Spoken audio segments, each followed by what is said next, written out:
ആരോഗ്യമന്ത്രി വീണ ജോർജിന്റെ പത്തനംതിട്ടയിലെ വീട്ടിലേക്ക് മാർച്ച് നടത്തി എന്നാണ് അറിയാൻ വേണ്ടി കഴിഞ്ഞത്. വീണ ജോർജിന് മാത്രമല്ല സ്വകാര്യമായ വീടുകളുള്ളത്. കേരളത്തിലെ പ്രതിപക്ഷ MLA-മാർക്ക് വീടുണ്ട്, കേരളത്തിലെ പ്രതിപക്ഷ നേതാക്കന്മാർക്കും വീടുണ്ട് എന്ന് മറന്നുപോകുന്ന.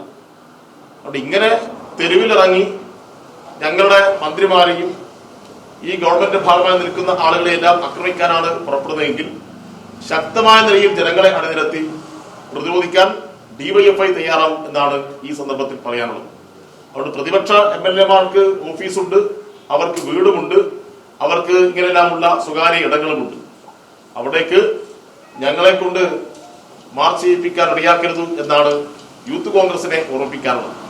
അതുകൊണ്ട് തെരുവിലാകെ കലാപം ഒഴിച്ചുവിട്ട് അങ്ങ് ഇല്ലാതാക്കി കളയാം, ആരോഗ്യമന്ത്രി അങ്ങ് രാജിവെപ്പിച്ച് കളയാം എന്ന വ്യാമോഹമൊന്നും വേണ്ടതില്ല.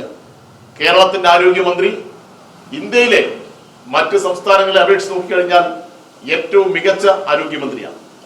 രാജ്യത്താകെ ശ്രദ്ധേയമായ മുന്നേറ്റങ്ങൾക്ക് നേതൃത്വം കൊടുത്ത നമ്മുടെ ആരോഗ്യ മേഖലയെ നയിക്കുന്ന വീണ ജോർജിനെ ഒറ്റപ്പെടുത്തി ആക്രമിക്കാമെന്ന് ആരും ധരിക്കേണ്ടതില്ല.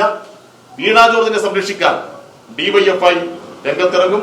വീണ ജോർജിനെ ഒറ്റതിരിഞ്ഞ് ആക്രമിക്കാൻ, വീണ ജോർജിനെ അപകീർത്തിപ്പെടുത്താനുള്ള എല്ലാ നീക്കത്തെയും DYFI കൂടി ചേർന്ന് പ്രതിരോധിക്കും എന്നാണ് ഈ സന്ദർഭത്തിൽ പറയാൻ.